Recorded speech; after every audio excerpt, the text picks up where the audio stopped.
Alors...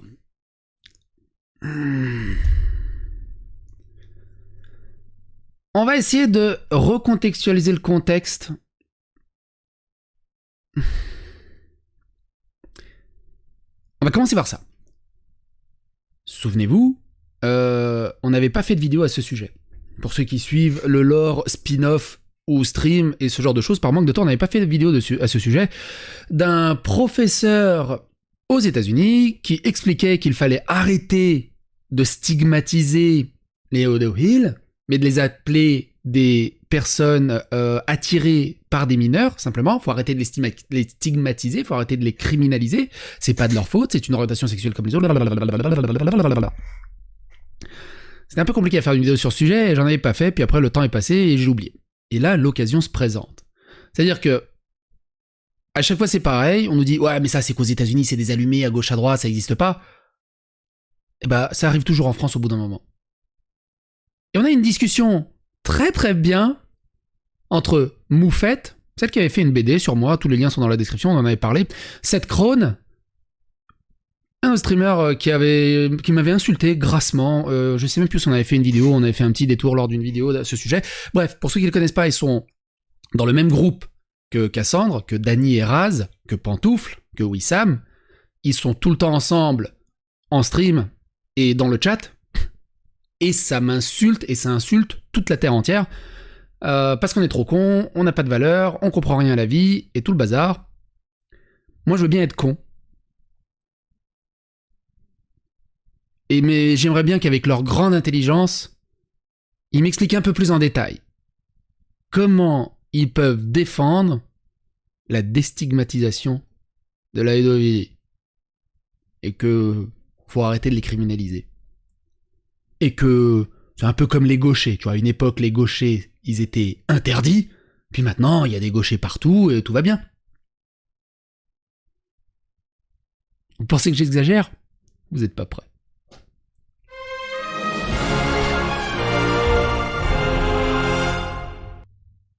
Pour ceux qui ne connaissent pas Cro-Blanc tient une chaîne de news qui s'appelle F de News et il dit ceci à la fin de la vidéo, les amalgames de Dany et Raz. Ça aussi, c'est assez ouf, mais eux, ils ont le droit de le dire. Mais ça, c'est encore un autre sujet. Mais écoutez juste ce passage. Il fait de la muscu, l'autre il prend sa cam, et voilà, ça se passe très très bien. Bon, allez, bon écoutez, en tout cas, je ne sais plus quoi penser. Elle fait 30 minutes cette vidéo, c'est une des plus longues de cette chaîne. Mais voilà, bah écoutez, abonnez-vous et tout ça. Mais je crois que moi, personnellement, j'aimerais que ce soit fini avec Dany et Raz. Mais après, je vais dire, on n'est pas à l'abri qu'ils disent un truc encore pire. Tout est possible avec eux, donc on va attendre de voir, mais. J'espère pas, les gars, essayez de vous reprendre. J'ai pas envie de refaire une vidéo sur vous, en fait. Alors, c'est pas une vidéo sur Dany et Raz, mais on va dire c'est sur son collectif. Et je te dédicace celui-là. Alors, un peu de contexte. Il faut remettre un peu de contexte. Parce que l'affaire est grosse et il faut la comprendre dans sa globalité. Ce qu'ils font, généralement, c'est qu'ils ressortent des petits contextes à gauche, à droite, ils amalgament, ils paraphrasent totalement et ils prêtent des propos que t'as jamais tenus. Par exemple... Dans la vidéo où j'avais dit, en fait, tu peux pas avoir la même sympathie pour des criminels et pour une petite fille. Raz a directement dit, Psycho, il est pour abattre les noirs. Lui, il fait directement l'amalgame entre les criminels et les noirs. J'ai jamais dit ça. Mais voilà. Mais dans son chat, c'est, ouais, Psycho, il est raciste, c'est un facho, il va abattre tous les noirs et tout le bazar. Ils me mettent une cible sur le dos. T'as un psychopathe qui va dire, ouais, t'es un gros raciste. Bah, en gros, comme Samuel Paty, en fait. Ils font la même que Samuel Paty. Mais ça, c'est encore une autre histoire. Allez voir la vidéo de F de News à ce sujet, le lien est dans la description.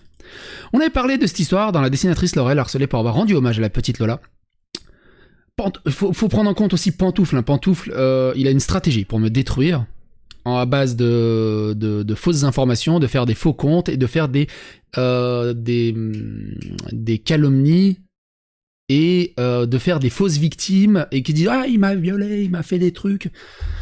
Des faux MP pour me détruire. Dany Caligula dans la sauce pour avoir dit que Samuel Paty avait chié sur l'islam. Dany et Raz m'insultent et se justifient sur Samuel Paty encore. Donc je deviens une inspiration de BD, je vous invite à regarder ça dans la description. Il y avait ça aussi, ça vous intéresse. Comment sortir des interdits de la gauche internet, featuring Wissam, Moufette, Krohn, Léo. Regardez, si vous regardez la miniature, ça fait un peu 5 hommes et un couffin. Et ils en ont marre, parce qu'il y a plein de choses du côté gauche qu'ils ne peuvent plus parler. la question juive, comme on l'avait vu, ils ne peuvent plus en parler. Ça leur pose des problèmes, ils ne peuvent plus ramener l'antisémitisme à la gauche, et ils se demandent pourquoi. C'était le débat qu'ils avaient eu avec Ouria Boutelja, et puis plein d'autres choses. Et maintenant, la question arrive sur la pédophilie, doucement. Tu dis, ouais, quand même, c'est fou.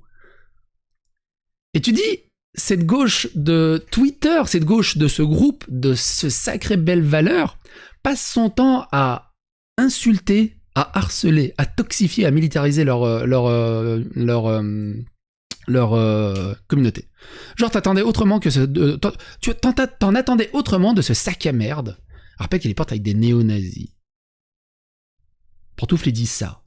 Oh, je te jure. Non, mais quel sac à foutre. Tranquille, hein. Alors vous avez plus le contexte dans les liens dans la description, n'hésitez pas. Il ose dire aussi sur Dany, chez Dany, c'est douloureux d'écouter un mec aussi bête, en parlant de moi. C'est tout.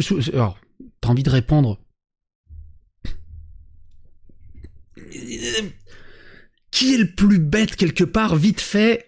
On a d'un côté Pantoufle, qui, avoir discuté avec lui en privé et chez Bob le Gob, qui est un ami à lui aussi, on a un ami commun, où il expliquait qu'il était en couple avec une nana, c'était sérieux, la nana voulait aller plus loin, avoir des enfants, et lui il a pas eu le courage, il l'a quitté, il a préféré rester célibataire, quarantenaire, sans cheveux, à faire du Trackmania dans sa chambre, plutôt que de goûter au plaisir de la vie, au plaisir de la parentalité.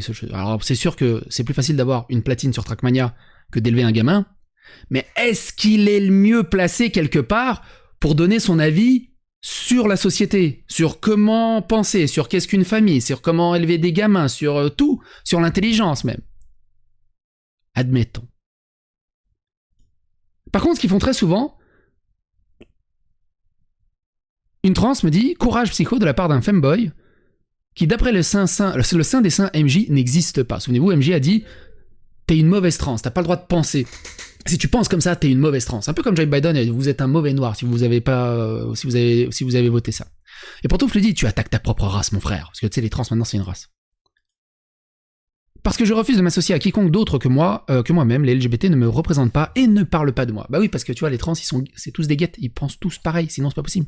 Moufette avait déjà fait la chose en mode indigène, de quoi ridicule. Moi, je suis indigène, une vraie née à Agbou, Wilaya de Béjaïa, et arrivée en France pour la grâce du regroupement familial. Alors, ton raciste paternaliste, tu te le mets où tu veux, mais loin de moi. Ah, mais j'ai pas dit le contraire à ton sujet, on peut être indigène et trahir sa classe. En gros, c'est une mauvaise arabe.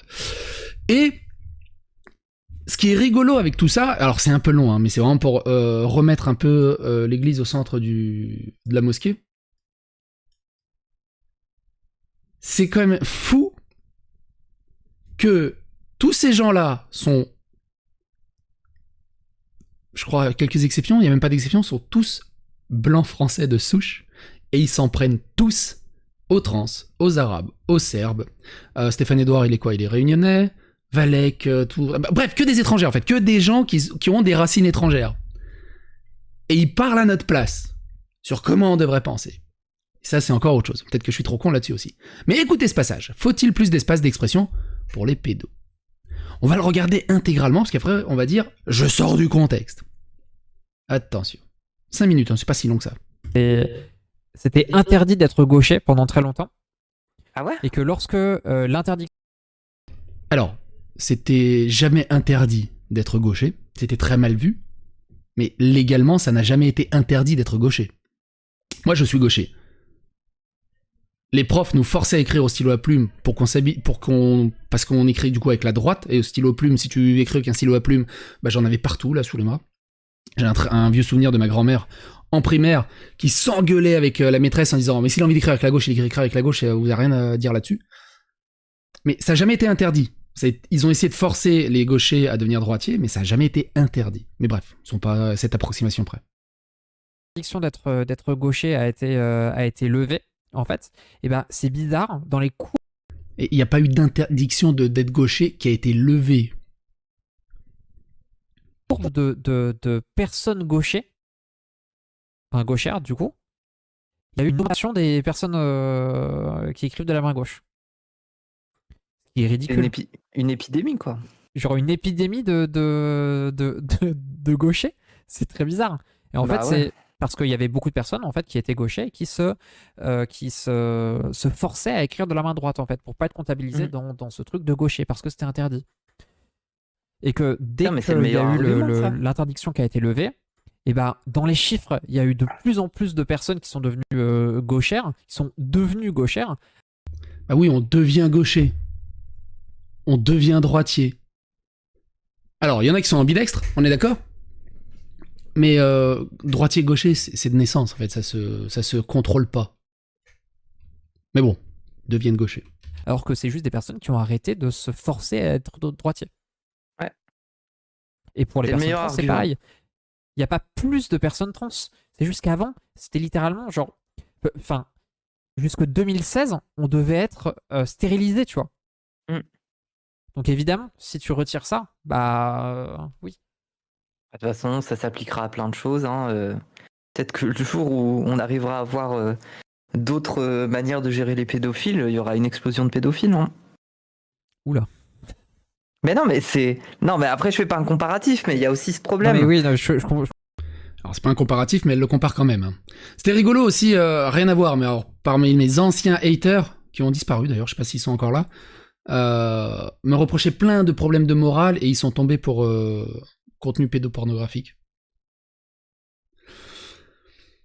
Comme d'habitude. Hein. Mais on sent que Moufette, ça lui tient à cœur. Hein. Ça lui tient vraiment à cœur, ce combat. je comprends Tu vois ce que je veux dire ? On n'arrive pas à gérer autrement que par la criminalisation des pédophiles. Et du coup, ils vivent en marge en se disant la société veut pas de moi. Et donc, c'est dur à gérer parce que... Oui, il y a plein En de gens même temps, qui sont... Oui, je vois ce que tu veux dire. Ouais. Genre des pédophiles qui sont... Qui commettent des actes de pédophilie, mais qui sont jamais dans les stats de pédophilie parce qu'en fait, ils sont sous les radars. Ils sont jamais captés, ils sont jamais quoi que ce soit, tu vois. Non mais attends, moi je précise parce qu'il y a des gens, ils sont trop en mode MDR, glissade, moufette, c'est un vrai sujet et vous me mettez en... Ah oui, c'est un vrai sujet, hein. Que les pédophiles se sentent mal dans la société. C'est un vrai sujet. Il faut les déstigmatiser. Il faut prendre soin d'eux. Parce qu'ils ont une vie difficile. Ils ont plus d'affect à défendre ça que de défendre Lola. Ils ont plus d'affect à aller défendre George Floyd, Adama Traoré, d'autres criminels, parce que ça sert leur combat politique, ça sert leur combat idéologique, que Lola, puisqu'il n'y a aucun point de vertu à en tirer, en fait. Par contre, il se sert de Lola pour critiquer et te faire de la récupération politique. Mais Lola, ils en foutent. Mais il y a d'autres combats plus importants pour Moufette et Krone. Et toute la team d'Annie Arras. en colère à réagir comme ça. Vraiment. Pas de moufette, c'est un vrai sujet et vous me mettez en colère à réagir comme ça. Vraiment. Parce que je sais pas si vous vous rendez compte, je veux dire, si on part du principe que les pédophiles ont un problème, c'est que irrésistiblement, il y a quelque Et notez aussi dans le chat le nombre de personnes qui sont très bonne take, très bon argument. Ouf, je suis rassuré. Peut-être qu'on va adoucir la loi dessus. Ça pourrait me servir. chose en eux qui font qu'ils sont attirés par des enfants. Mais il y en a beaucoup qui ne veulent pas passer à l'acte. Mais comment tu fais pour vivre dans une société où tu n'as aucun espace pour en parler, tu n'as aucun espace pour te confier, tu n'as aucun espace pour essayer d'avoir des conseils, d'avoir un guide pour avoir une vie différente. Tu vis littéralement dans la clandestinité, tu ne peux en parler à personne. C'est la meilleure manière pour que ça dérape, en fait. Parce que tu ne peux pas en parler. Vous allez me dire, ouais, mais c'est comme le viol, du coup, ils en parlent après. Et c'est pas juste un dérapage, c'est important d'en parler, en fait. C'est comment on gère ça. Et c'est un discours aussi qui est anticarcéral de ce point de vue-là. Parce que il y en a un qui le dit dans le chat, hein, finalement. Il dit, le fameux, un pédophile qui touche pas un enfant, c'est un héros. Oh.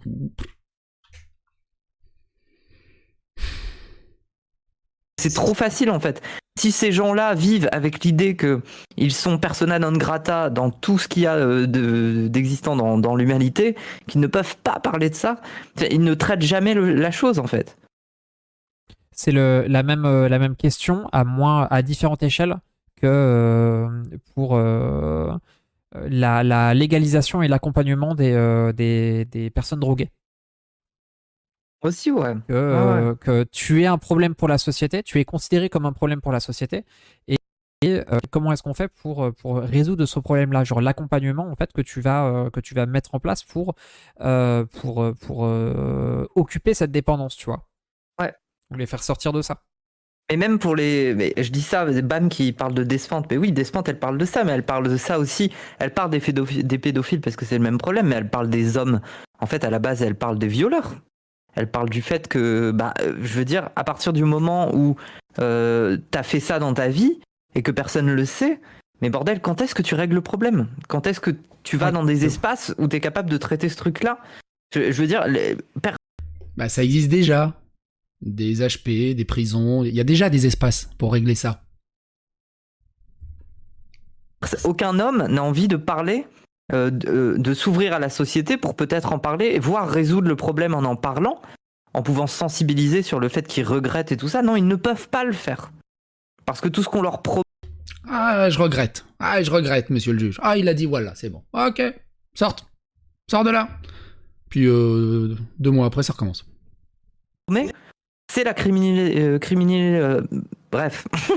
Voilà. On a un gros problème avec ça. Ils ont beaucoup de mal à parler aussi. Hein. En même temps, ils sont tellement shootés au shit. On a un gros problème avec ça. Parce que certes, oui, les pédophiles, les violeurs, c'est des gens, on n'a pas envie de les croiser, on n'a pas envie de les écouter, etc. Mais reste que, il faut qu'on soit capable de traiter ce phénomène. Et pas juste en faire un tabou. Parce que après, ça pourrit ce genre de choses dans l'esprit de quelqu'un. Ça pourrit. Et ça crée des monstres. C'est comme ça. C'est toujours, dans l'obscurité que les monstres apparaissent. Est-ce qu'on veut juste punir les criminels ou faire en sorte que le crime arrête? Bah ouais. Bah, si tu punis le criminel, le crime s'arrête. C'est mathématique. C'est là la question. Notre tabou ne protège personne. Oui. Il ne fait que rendre ces choses-là invisibles, cachées. Voilà. Mais il n'y a pas eu de tabou. Il n'y a jamais eu de tabou là-dessus. La société, elle est très claire là-dessus. S'il voit un pédophile et qu'il est déclaré pédophile, bah, la société s'en occupe. Ou alors c'est vous qui avez un tabou et vous osez pas en parler de vos penchants. Comment je dois le prendre, moi? C'est quoi c'est quoi la sous-lecture? C'est quoi le sous-entendu là-dessus? Il n'y a jamais eu de tabou à ce sujet. Et ce discours, vous allez me dire d'où il vient. Et ben justement, on va se prendre encore quelques minutes pour terminer la vidéo à ce sujet.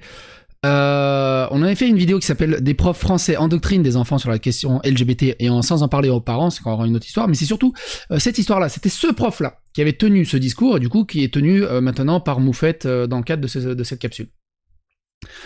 Et son histoire est aussi assez intéressante, l'article est pas très long, on va se prendre 5 minutes pour le lire. Un professeur d'université non binaire, évidemment, je veux dire une espèce d'archétype à chaque fois des gens qui tiennent ce genre de propos, appelle à déstigmatiser la pédophilie. Dans un email récemment envoyé à la communauté, ODU, MPhil déclare que de nombreuses personnes ont partagé avec moi le point de vue selon lequel l'expression personne attirée par des mineurs est inappropriée et ne doit pas être utilisée comme un euphémisme par un comportement illégal, moralement inacceptable et profondément préjudiciable. Il est important d'appeler la pédophilie ce qu'elle est. Il n'y a pas de tabou. C'est eux qui veulent en faire un tabou, en mode non mais il est juste attiré par les mineurs, non mais c'est pas criminel, non mais ils veulent rajouter une surcouche dessus. Il est important d'appeler la pédophilie ce qu'elle est. En tant que père, je suis troublé par ce récit et ses conséquences potentielles pour mes enfants et ceux des générations futures. Il poursuit en notant que sa responsabilité est la sécurité de toutes les personnes associées au campus et qu'il a par conséquent mis Alan Walker en congé. MPhil note que le campus a été assiégé par des perturbations et des menaces ces derniers jours en raison de l'interview de Walker devenue virale. Après, tu prends Dany, Raz, Cassandre, Moufette, Seth Krohn et du coup Pantoufle, on peut le mettre dans le tas. Ils pourront donner autant d'amour qu'ils veulent à leurs compagnons-compagnes, il ira jamais à la maternelle. Une professeure adjointe de l'université Old Dominion s'est prononcée en faveur de la pédophilie déstigmatisante, ou comme elle l'appelle, une attraction mineure. Aline Walker, une transgenre femme-homme qui s'identifie comme non-binaire, s'est assise pour un entretien. Et au lieu juste qu'ils aillent en HP, qu'ils consultent, qu'ils prennent des médocs, les woke, les progressistes, font tout pour dire qu'ils sont normales et qu'ils peuvent évoluer normalement dans la société. Et que si tu as une critique à leur faire, tu fais un discours de haine. C'est toi qui es anormal. Avec les groupes d'activistes désormais tristement célèbres, Prostasia, un 503C enregistré que beaucoup ont qualifié de pro-pédophile, pour leur position sur la légalisation des poupées sexuelles et comparant systématiquement la pédophilie à une sexualité. Walker est un professeur adjoint de sociologie et de justice pénale à l'université Old Dominion de Norfolk en Virginie, et a récemment publié un livre intitulé A Long Dark Shadow, Minor Attracted People and Their Pursuit of Dignity.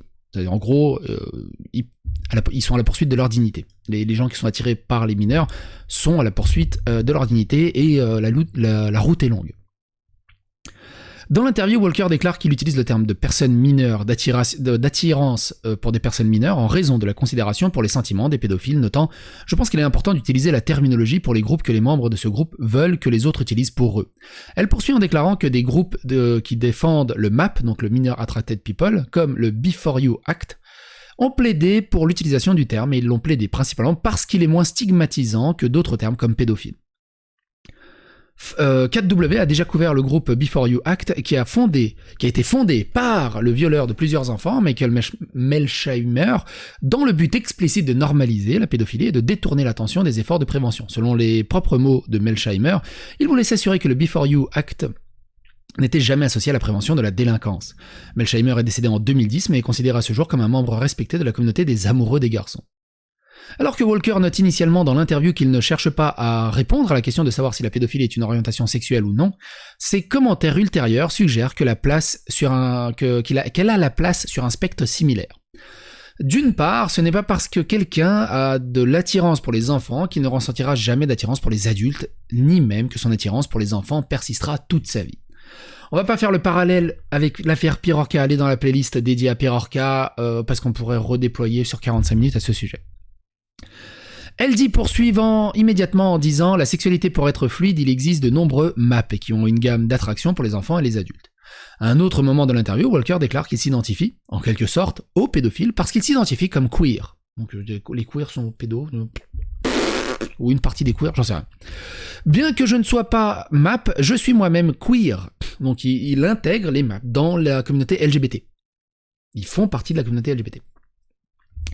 Et donc moi aussi j'ai vécu des expériences et réalisé que j'ai des attirances que beaucoup de gens comprendraient pas, et que certaines personnes trouvent immorales, et ces expériences ont vraiment façonné ce que je suis devenu, et donc je compatis, en quelque sorte, à ces expériences que je voulais en savoir plus.